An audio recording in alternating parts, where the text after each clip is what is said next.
And when you lose track of space and time, if where you place your attention is where you place your energy, and you have no attention in this three-dimensional reality. Hello and welcome to my review of Dr. Joe Dispenza's video, Are You Ready to Become the Star of Your Life? In this video, Dr. Dispenza talks about how we can become the star of our own lives by taking control of our thoughts, emotions, and behaviors. Everyone who listened to Dr. Dispenza's energetic and passionate way of speaking are really impressed, and he have also changed life of millions of people around the world. He starts by explaining how our past experiences and beliefs can keep us from living the life we truly want. The main message of this video is that we have the power to become the star of our own lives by letting go of our past programming and beliefs, and instead choosing thoughts and emotions that align with the reality we want to create.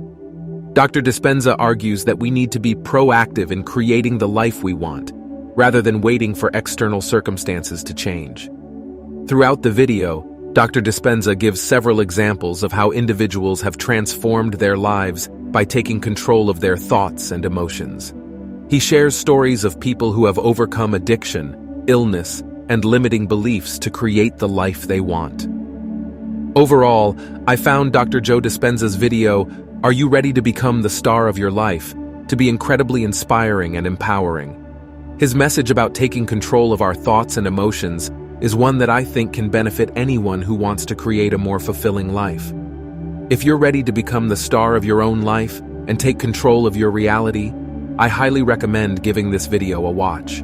Wow, so I think people come to our events for a lot of different reasons. Some people come because they're faced with a health challenge. They've heard about somebody with a similar health challenge, or have read about somebody with a similar health challenge that went about making significant changes in how they think, how they act, and how they feel. And over a period of time, the disease went away, and without any exogenous substance. Other people come because they want to create a new life, a new job, a new career, a new opportunity.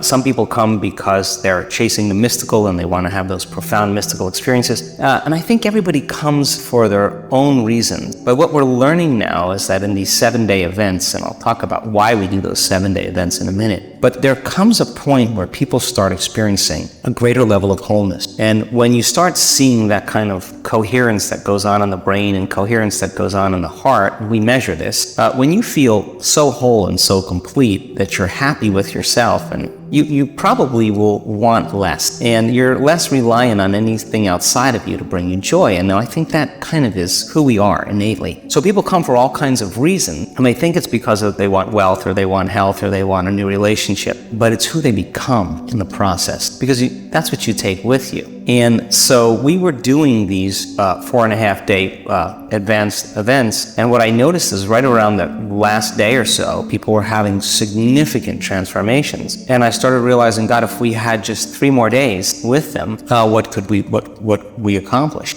So we started doing these 7-day events, and the events are an opportunity for people to retreat from their lives, to remove the constant stimulation in their external environment that reminds them of who they think they are as a personality. To separate themselves from the people they know and the places they go and the things that they do at the exact same time every day in that routine program, long enough for me to remind them of what they already know, that they are the creator of their life. And so if you can combine a little neuroscience with a little quantum physics, with a little neuroendocrinology, with a little psychoneuroimmunology, a little bit of epigenetics, all of those new sciences really point the finger to what's possible. So people that come to the week-longs are people that are experienced in doing this work. We want them to be practicing at home, because I'm going to stretch them outside of their comfort zone. And the first day is always the big day, because when you come, people have to get beyond themselves. And after looking at 8,500 brain scans, I now know without a doubt that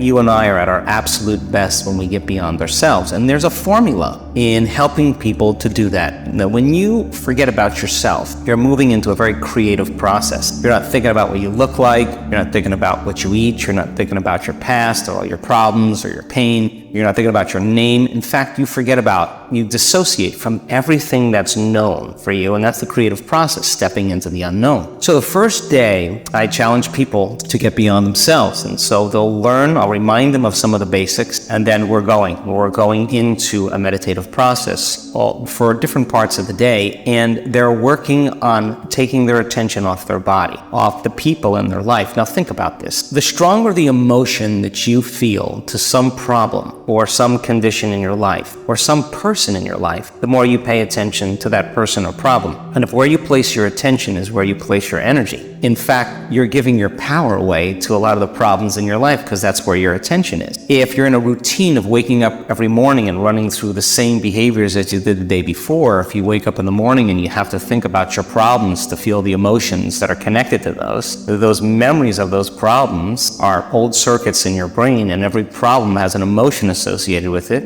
If thoughts are the language of the brain and feelings are the language of the body, and how you think and how you feel is your state of being, most people's entire state of being is in the past. So that once they're living in the familiar past, we can know by fact that they're going to be in a predictable future. So then how do you get a person then to lower the volume to those emotions so that they can begin to take their attention off the problems in their life, and it's their attention and anticipation of how they expect it to show up that keeps their observation from a quantum model, the reality being the same. Well, and the best way to say it is that it's not your personality that's creating your personal reality, it's your personal reality that's creating your personality. You're at effect of your environment, and your environment is actually controlling your thoughts and feelings. So if you said to me, well, I'm angry today because of this person, I'm upset because of this problem, then what you're really saying, just from an objective standpoint, that person or that problem is actually controlling how I think and feel. Which means if I'm reacting to the conditions in my environment, then for the most part, I'm a victim to my environment. But turning the battleship around, turning that model around, because how you think and how you feel should begin to produce an effect in your life if you were able to change it. So then people have to lay down the very thing that they've been using their entire life in the same way to get what they want for something greater to happen. So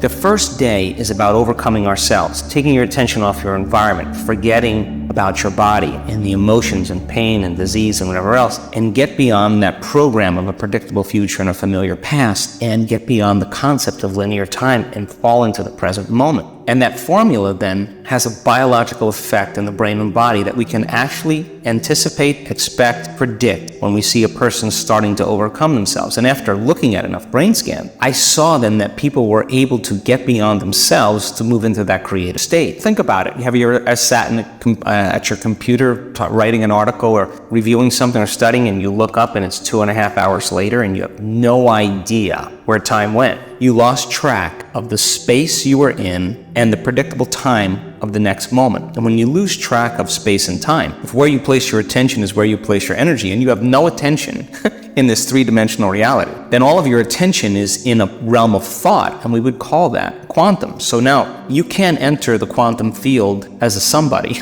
You have to enter as a nobody. So when you begin to get beyond yourself, what is your environment made of? People, objects, things, places, well, your body in space and time. So when you take your attention off all of those elements, you're disinvesting your attention and energy out of this three-dimensional reality, and you're placing your attention and energy in that field of possibilities. Now, what's the relevance of that? Well, think about it. Most people are their bodies trying to heal their bodies. Most people are their personality trying to change some aspect of their personality. They're trying to create some new future event, but they're wrapped up in the routine and program of how they live their life in the same ways. It sounds ridiculous when you put it. But the truth is that we're all stuck in these programs, and they've lost their free will to a program because they run the same routine every single day. So Without knowing it. Without knowing it. So then you need a crisis or a disease or a loss or a betrayal or shock or something that you finally wake up, right? So our community of people,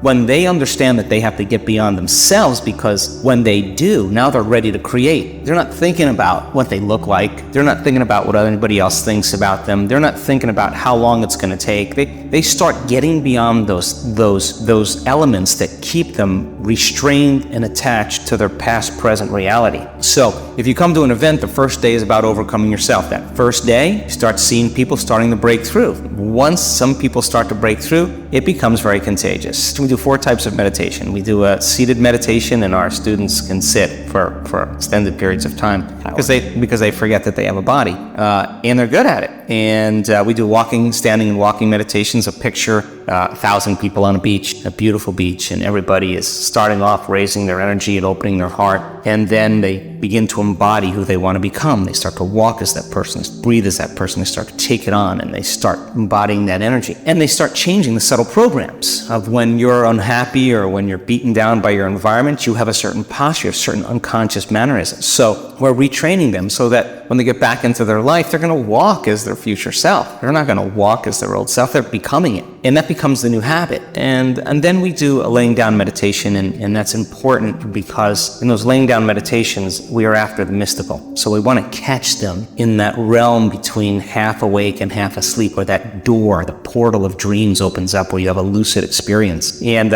again, we now have demystified that process, and we can induce that state. So in a week-long event, what's the fourth? Oh, the fourth is a lying down meditation. So standing, sitting, walking, and laying down. And it's pretty fun because you see 1,000 people on the beach or in a park, and you're a person staying at the hotel, or you're just somebody who rides your bike in the park, and all of a sudden you see people just connecting, and everybody stays and watches. It's so beautiful. Sun rises. We start at 6 in the morning, and it's just sentient beings, really connecting. And so people make movies. We do these mind movies, and we teach them how to, instead of watching some ridiculous late night fright commercial about your immune system getting weaker, or you need a flu shot, or you need to drink a certain beer, drive a certain car, to look a certain way, or to be loved or liked. And that's all programming, where you're relying on something outside of you to bring you some emotion or feeling. That we teach them how to become the stars of their own movies. And we induce a trance with their eyes open, and they understand the science behind trance. And when you're in trance, you're less likely to analyze. And what separates your conscious mind from your subconscious mind is your analytical mind. So as they move into trance, they slow their brain waves down, they stop analyzing, they increase their level of suggestibility. And suggestibility is your ability to accept, believe, and surrender to information without analyzing. So go back to a late night fright commercial where you're just sitting, staring at the TV. It's called programming for a reason. Your brain's in trance, you're in alpha or high level theta. You're not analyzing, you're just sitting there, and all that information is going right into your subconscious, and it's recording it. So then when you start experiencing any of those symptoms, or you start feeling some lack or emptiness, your brain is naturally going to create the picture of what you associate as a reason or a way to get out of that emotion. Is media one of the most dangerous things we put in our brain? Oh my God. I mean, if you're watching television, don't watch anything that you don't want to experience, because you're programming yourself for a specific outcome. And it turns out that many of the commercials are actually programming you for the very thing they have the solution for, if you look at it from an objective standpoint. So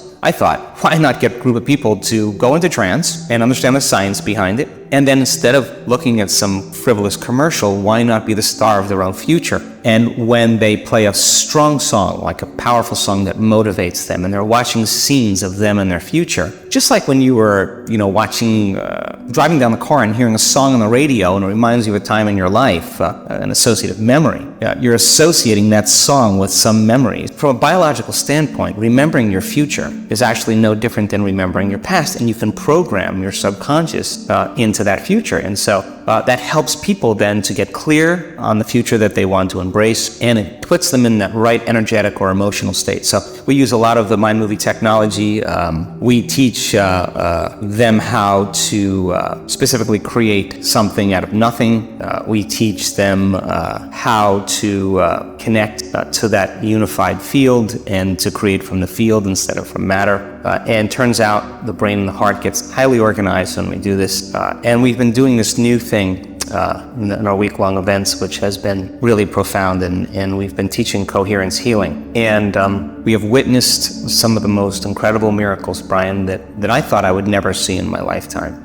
Everything from cancer, tumors disappearing right during the event, people that have hearing difficulties hearing again, people with Parkinson's disease freed, people with crutches walking without crutches, people stepping out of wheelchairs, blind people seeing. I mean, we've seen, I have to tell you, I was more surprised than anybody in witnessing this. Thank you for watching, and if you enjoyed this video, please don't forget to like, share, and subscribe for more.